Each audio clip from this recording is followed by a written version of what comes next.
Buen día, bienvenidos al programa Comenzó Cibercafé, el podcast de actualidad, literatura, música, cine y más. Gracias a todas las personas que nos escuchan en sus casas, oficinas, autos, en el transporte público, camino al trabajo o la universidad. Gracias. Inició el mes de marzo, una semana bastante calurosa en el centro histórico de Lima. Y en esta edición hablaremos sobre algunos escritores que escribieron en una lengua que no era suya. Y en el tema central conversaremos sobre Lealtades Literarias, segunda parte. Eso es lo que tocaremos hoy.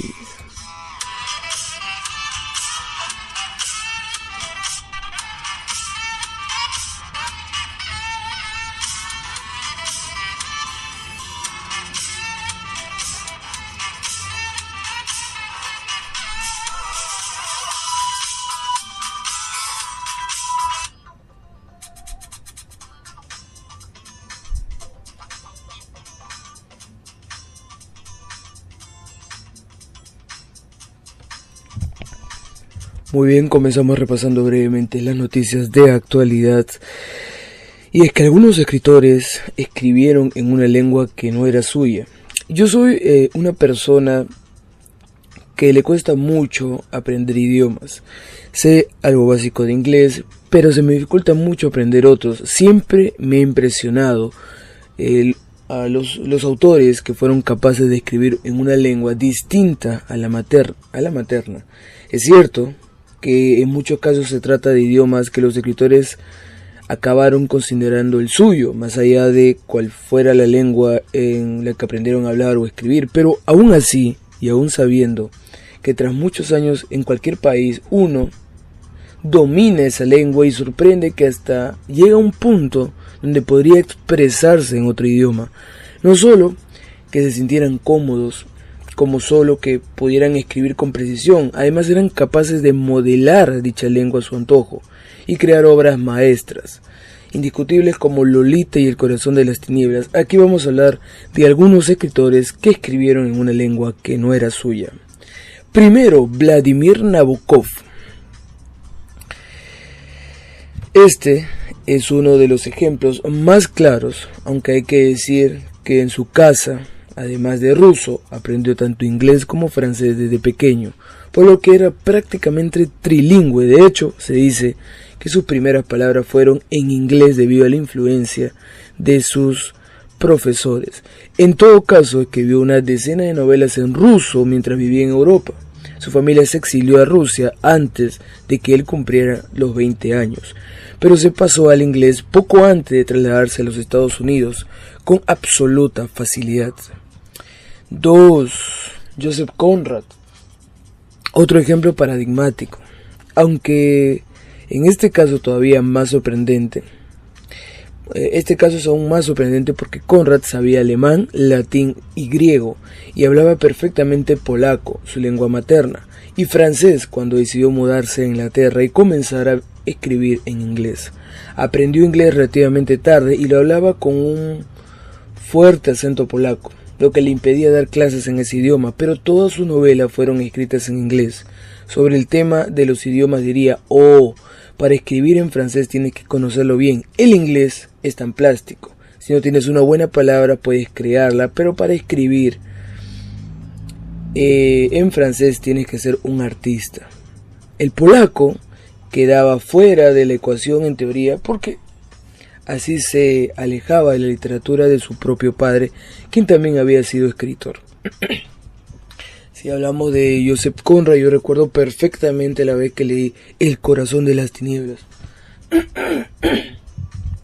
Perdón, ustedes como saben, este es un podcast ininterrumpido. El podcast siempre es un contenido producido de manera informal, casero, así como los youtubers que hacen un tipo de televisión informal y desde casa. Los podcasts es lo mismo, es como una plataforma radial, pero informal, hecho en casa, es lo mismo. Así que esto es un podcast ininterrumpido donde hablamos alrededor de 30 minutos de cultura, así que como ustedes saben y como lo vengo contando en los anteriores episodios, sufro de la garganta y esta semana estoy con un catarro tremendo, así que espero la consideración de todos ustedes Igual siempre, como digo, me gusta hacer los podcasts, me gusta conversar, dialogar, exponer temas de interés general sobre escritores, sobre literatura, sobre cultura, en un ámbito más general, y poder interactuar sobre este tema que me parece muy interesante. Continúo. Ahora, dicho sea de paso, me gusta mucho grabar en la mañana, es mi momento favorito para grabar, porque está con todas las energías y hay mucho mayor silencio que cuando grabas en las tardes. Bueno, le decía, cuando leí El corazón de las tinieblas de Joseph Conrad, quedé gratamente sorprendido. No tenía muchas expectativas de leer a un escritor polaco que escribía en inglés, así que pensaba de que el uso de su lenguaje, claro, la obra está muy bien traducida, pero ese es otro tema. Me refería al hecho de, bueno, igual, cuando modificas alguna palabra en plena traducción, temes a que se pierda el hilo conductor de la historia. Pero cuando leí a Joseph Conrad, me quedé fascinado, sobre todo El corazón de las tinieblas, que es un pequeño libro de 120 páginas, alrededor de 120 páginas, absolutamente recomendable, sin duda. Les recomiendo que lean esa obra. Se trata sobre un marinero que sale de Inglaterra y va hacia el África en busca del rey del marfil. Muy buena historia. Siguiente, Samuel Beckett. El escritor irlandés dejó su país definitivamente poco antes de la Segunda Guerra Mundial para asentarse en París, porque en sus propias palabras prefería Francia en guerra que Irlanda en paz. Aunque podía escribir tanto en francés como en inglés después de mudarse a Francia, la mayoría de sus obras las escribió originalmente en lengua francesa, porque así le resultaba más fácil escribirse en estilo, aunque después se autotraduciría él mismo al inglés. Siguiente, Milan Kundera. Los libros más famosos de Kundera, como La insoportable debilidad del ser, fueron escritos en checo, pero él se considera a sí mismo parte de la literatura francesa. Reside en Francia desde 1945, cuando se exilió de la República Checa comunista, con la que cada vez estaba más en desacuerdo, pero no fue hasta los años 90 que comenzó a escribir en un francés muy bien escrito. Aún así, se trata de obras, según los críticos, menores, más cortas y con una aproximación muchísimo más directa. Siguiente, Émile Cioran. El filósofo rumano escribió la mayoría de sus escritos en francés, que era su tercera lengua después del rumano y el alemán. Cioran residió en París casi ininterrumpidamente desde los años 40 hasta su muerte en 1995, y escogió el francés en parte por razones pragmáticas. Vivía y se movía en Francia, pero no solo eso. Él decía, si el idioma es el límite que confiere una identidad en el orden del espíritu, abandonarlo significa darse a otro límite, por lo tanto otra palabra. Decía Émile Cioran, que tiene una anécdota muy interesante con respecto al premio Nobel. Dicen que en una oportunidad estuvo a punto de ganar el premio Nobel y que la Academia Sueca mandó a una jovencísima chica, admiradora de él, se puede decir, o camuflada de admiradora, para que se acerque a Émile Cioran, lo cite y converse con él y le haga una pregunta básica: si es que él recibiría el premio Nobel, porque la Academia en realidad teme, como siempre ha temido, que rechacen sus premios, ¿no? En un síntoma de menosprecio. Eso desde hace muchísimos años, pero sobre todo cuando le rechazó Jean-Paul Sartre, que creo que fue uno de los rechazos más famosos de la historia de los premios Nobel. En fin, esa jovencísima chica se acercó a Émile Cioran, conversó con él. Me parece que se vieron, no me recuerdo si es en un café o en una biblioteca, hoy ya lo he olvidado, pero le hizo finalmente la pregunta si es que él recibiría el premio Nobel, y Émile Cioran dijo que no, que nunca recibiría el premio Nobel, que lo rechazaría ipso facto, de inmediato. Esa chica desapareció y Émile Cioran pues supo de que se trataba de una trampa de la Academia Sueca, y al final ganó otro. Pero Bueno, la Academia Sueca muy astuta para hacer ese tipo de cosas también, ¿eh? Siguiente. Oscar Wilde. El escritor irlandés escribió prácticamente toda su obra en inglés, como ya sabes. Sin embargo, durante su último año en París, escribió en francés la obra teatral Salomé, cuya representación se prohibió porque aparecían personajes bíblicos. No fue traducida al inglés hasta 3 años después por su amante Lord Alfred Douglas. Hay una anécdota muy interesante de Oscar Wilde, muy sumamente interesante, en donde en pleno tribunal, cuando se lo está juzgando por tener una relación homosexual, me parece con un miembro de la realeza o de la monarquía, el juez le dijo a Oscar Wilde que la relación que había tenido es extraordinario, ¿no? Que escapa del ordinario. Y Oscar Wilde dijo, yo siempre hago cosas extraordinarias y escribo cosas extraordinarias. Esa fue la respuesta de Oscar Wilde. Muy interesante esta pequeña lista de algunos escritores que escribieron en una lengua que no era suya.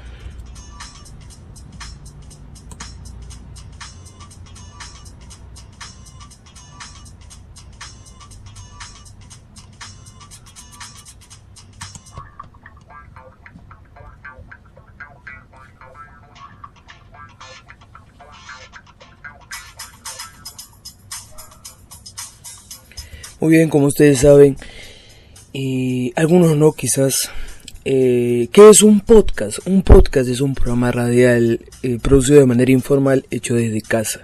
Habitualmente dura de 20 a 30 minutos, puede durar hasta 40 minutos, 1 hora.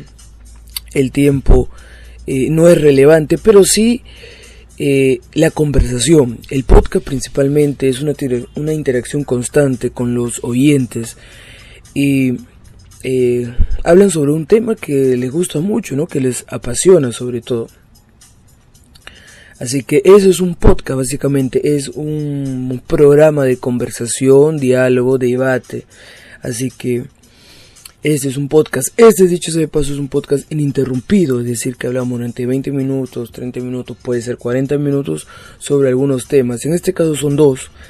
Repasamos algo de las noticias de actualidad, algo que ha sido difundido en las redes sociales y luego hablaremos sobre el tema central. Así que no es la mejor producción de todas, pero se trata de difundir cultura, esa es la idea principal del podcast. Bien, ahora sí hablaremos sobre el tema central de esta edición. Siempre suscribo que no soy ningún especialista en literatura, todo lo contrario, estudio periodismo, pero lo hago con el ánimo de enterarnos y conocer aún más. Hablaremos de las rivalidades literarias, segunda parte. Ya habíamos comentado algo en el podcast pasado, en el episodio pasado, sobre las rivalidades literarias. Hablamos rápidamente del siglo de oro español, de los poetas malditos y por ahí el enfrentamiento de Vladimir Nabokov con Joseph Conrad. Bueno, ahora hablaremos de escritores más contemporáneos. A lo largo de la historia siempre ha existido rivalidad entre artistas, profesionales o expertos de las distintas materias del conocimiento o manifestaciones artísticas. El caso que nos acontece en esta ocasión no podría ser otro que las letras y más concretamente los escritores más representativos de la literatura universal. Hablemos del enfrentamiento Faulkner versus Hemingway. Faulkner versus Hemingway, así es. William Faulkner nació en 1897 y falleció en 1982. Fue un narrador, poeta estadounidense. En sus obras destacan el diagrama psicológico y la profundidad emocional. Utilizó para ello una larga y serpenteada prosa, además de un léxico meticuloso. Fue ganador del Premio Nobel de Literatura en 1949. Por su parte, Ernest Hemingway nació en 1899 y falleció en 1961. Fue un escritor y periodista estadounidense, uno de los principales novelistas y cuentistas del siglo XX. Su estilo sobrio y minimalista tuvo una gran influencia sobre la ficción del siglo XX. Mientras que su vida de aventuras y su imagen pública dejó huella en las generaciones posteriores. Hemingway escribió la mayor parte de su obra entre mediados de 1920 y mediados de 1950. Ganó el premio Pulitzer en 1953 por El viejo y el mar y al año siguiente el premio Nobel de literatura por su obra completa. Hablemos del enfrentamiento finalmente. En los años 50 se especulaba acerca de la presunta rivalidad entre Hemingway y Faulkner, los novelistas estelares de la posguerra de los Estados Unidos, los famosos integrantes de la generación perdida. Lectores y críticos tomaban partido. Decían que Faulkner es más poético y Hemingway es más mesurado. Faulkner afirmó en una entrevista que Hemingway era un buen narrador, pero que en su concepto le faltaba valor para experimentar. Faulkner fue considerado rival estilístico de Ernest Hemingway, sobre todo por sus largas frases. De técnicas narrativas innovadoras como un monólogo interior, la inconclusión de múltiples narradores o puntos de vista y los saltos en el tiempo dentro de la narración. Similitudes. ¿Qué podemos decir? Ambos son estadounidenses, contemporáneos, escritores, participaron en la Primera Guerra Mundial, les gustaba la bebida y habían ganado el Premio Nobel de Literatura. Algunas diferencias: uno utilizaba frases cortas, otro frases largas, uno publicaba novelas extensas y el otro novela breve. Por ejemplo, Faulkner hablaba de la vida campesina y Hemingway de la vida aventurera, el boxeo, la guerra, los toros, la pesca, etc. La discusión entre estos dos escritores se dio a través de cartas, conferencias, artículos, entre otros. Y la comprensión se dio en sus muertes, curiosamente en sus muertes, porque al morir Faulkner se encontró toda la bibliografía de Hemingway en su biblioteca, había leído todo acerca de Hemingway, y cuando murió Hemingway encontraron toda la bibliografía de Faulkner, había leído todo sobre Faulkner. Algo digno que rescatar, como dice: podrás tener enemigos y odiarlos, pero a la misma vez tienes que respetarlos. William Faulkner y Ernest Hemingway son dos de los escritores más importantes de la literatura, pero a la vez son completamente diferentes. Faulkner escribía oraciones largas, mientras que Hemingway utilizaba unas frases cortas. En alguna oportunidad Faulkner dijo sobre Hemingway: él nunca ha sido conocido por usar una palabra que pueda mandar al lector al diccionario. Hemingway dijo sobre Faulkner, respondiéndolo lo siguiente: pobre Faulkner, ¿realmente cree que las grandes emociones vienen de las grandes palabras? Interesante, ¿no? Un breve paréntesis: ustedes están escuchando un perro ladrar y quizás a una persona gritar. Yo grabo los podcasts cuando estoy absolutamente solo en mi casa. Así que, bueno, eso ya son cosas del vecino, ya esas cosas no se pueden interceder en lo absoluto. Pero para alguna gente que me escribe, porque ustedes saben que estos podcasts ya los compartía en iVoox, en el audiokiosco iVoox, y mucha gente me escribe y me decía: ¿por qué tu perro ladra? ¿Por qué alguien grita? Y le decía: no, yo grabo los podcasts cuando estoy absolutamente solo en casa y en silencio continuo, pero bueno, ya con las cosas que pasan al costado de ella ya es una situación incontrolable. Continuamos con la rivalidad Vargas Llosa versus García Márquez. Sí, hablamos del famoso incidente que sucedió el 12 de febrero de 1976. Nadie ha explicado con certeza qué pasó, como si se tratara de una leyenda o algo que simplemente no existió. Fue el día en que se enemistaron para siempre los nobles de literatura Gabriel García Márquez y Mario Vargas Llosa. Nunca estuvo claro si la pelea fue por motivos políticos o personales. Vargas Llosa ha pasado gradualmente de una postura de izquierda al capitalismo de mercado libre, lo que ha puesto en desacuerdo con diversos integrantes de la élite de intelectuales. Según testigos, García Márquez, entonces de 48 años, se acercó a Vargas Llosa y el peruano, 9 años más joven que él, le dio un golpe en el ojo, increpándole por, cito textual: lo que le hiciste a mi esposa Patricia. Fin de la cita.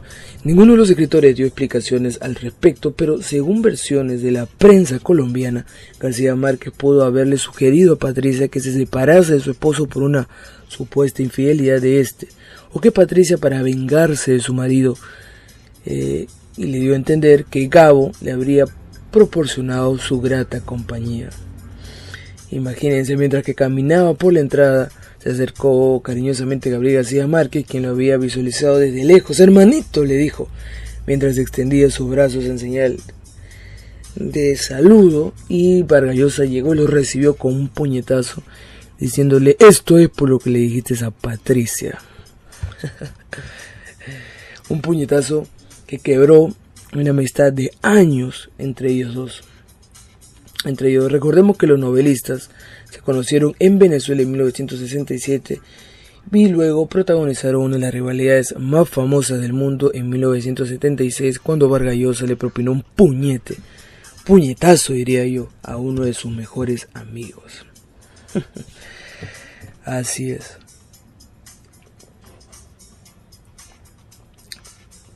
Siguiente rivalidad: Eco versus Tabucchi. No sé cómo se pronuncia exactamente. Tabucchi. Bueno. Umberto Eco nació en Italia en 1932 y falleció también en Italia en el 2016. Fue un escritor, filósofo y profesor de la universidad. Fue autor de numerosos ensayos sobre semiótica, estética, lingüística, filosofía, así como varias novelas, por ejemplo, El nombre de la rosa, una de sus más conocidas. Por su parte, Antonio Tabucchi también nació en Italia en 1943 y falleció en Portugal en el 2012. Fue un escritor italiano, profesor de lengua y literatura portuguesa, entre otros. En 1997 ardió Troya. Así es, la policía italiana descubrió que un grupo de jóvenes acomodados se divertía provocando accidentes al lanzar piedras en una autopista desde lo alto de un puente.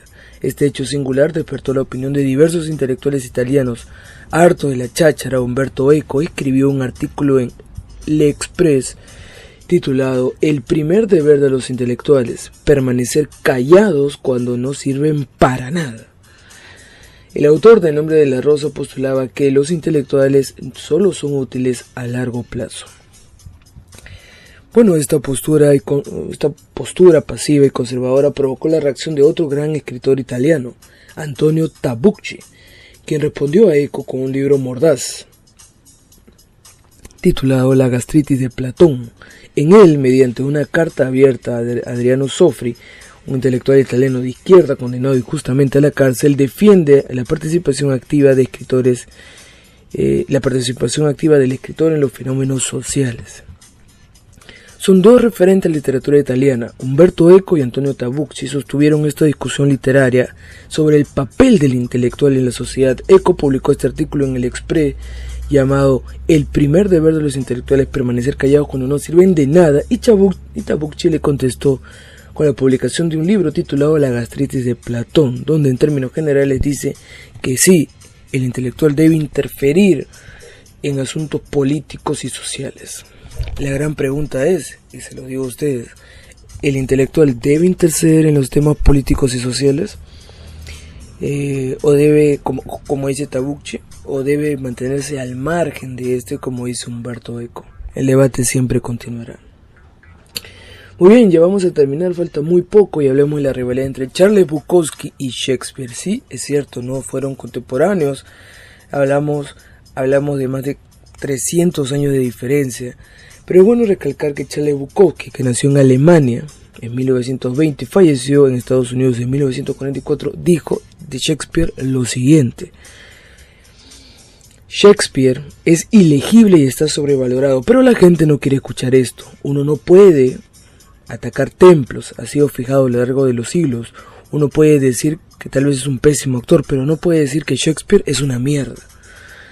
Cuando algo dura mucho tiempo, los snobs empiezan a aferrarse a él como ventosas. Cuando los snobs sienten de que algo no está seguro, se aferra. Pero si dices la verdad, se ponen salvajes, no pueden soportarlos y te atacan. Eso me desagrada, dijo Charles Bukowski. ¿Qué puedo decir?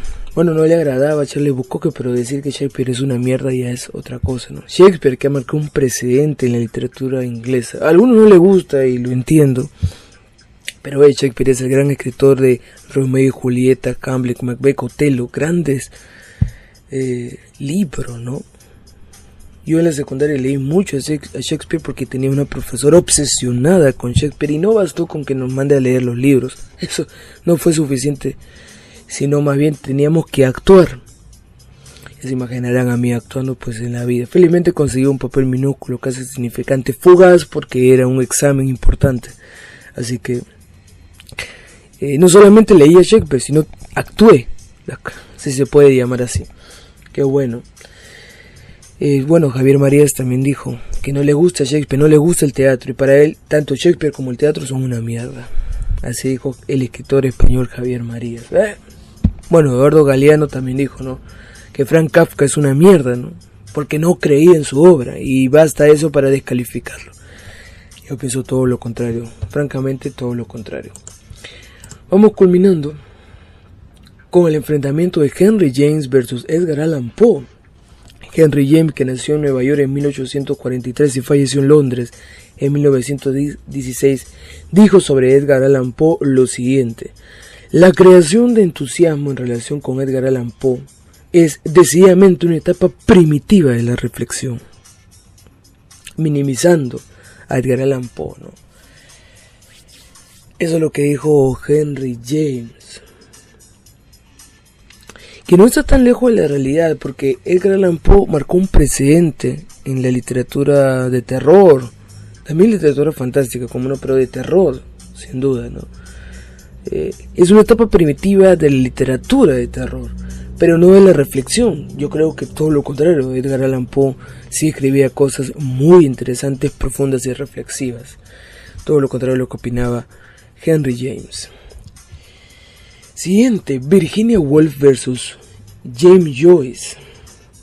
Virginia Woolf, que nació en Londres en 1882 y falleció en 1941, fue una novelista, ensayista, escritora de cartas, editora feminista y cuentista británica, considerada como una de las figuras más importantes del siglo XX. Ella emitió una crítica feroz contra James Joyce, que nació en Dublín en 1882 y falleció en Zúrich en 1941, y fue un famoso escritor irlandés. Virginia Woolf dijo lo siguiente: Ulises de James Joyce es el trabajo de un despistado universitario rascándose las espinillas. Eso es lo que dijo Virginia Woolf sobre el gran escritor James Joyce, ¿no?, minimizando su obra. Déjeme decirle que Ulises es catalogado como una de las mejores obras de la historia, una de las mejores obras del siglo XX, pero de la historia también. Eso es lo que opinaba una mujer de un hombre. Pero ahora hablemos, y ya para terminar, de cómo le respondió un hombre a una mujer. Sí, hablamos de Mark Twain versus Jane Austen. Mark Twain, que nació en 1835 y falleció en 1910, fue un popular escritor, orador y humorista estadounidense. Escribió obras de gran éxito como Tom Sawyer y tuvo una crítica brutal contra Jane Austen, que nació en 1775 y falleció en 1817 y fue una destacada novelista británica. En una oportunidad, Mark Twain dijo sobre Jane Austen lo siguiente: cada vez que leo Orgullo y Prejuicio de Jane Austen, quiero desenterrarla y golpearla en el cráneo con su propia tibia. Una crítica para nada amistosa, ¿no? Cada vez que leo Orgullo y Prejuicio de Jane Austen, quiero desenterrarla y golpearla en el cráneo con su propia tibia. Así pues, terminamos esta sección de rivalidades literarias. Recordemos que en el episodio pasado hablamos sobre la primera parte, y en esta oportunidad culminamos con esta segunda parte de rivalidades literarias. Vamos a tener muchísimos más temas de interés general, como no, y espero de que se queden. Recuerden que pueden hacerle clic al botón suscribirse para conocer y enterarse cuando se suben más podcasts. Así que terminamos lo que es este bloque de rivalidades literarias.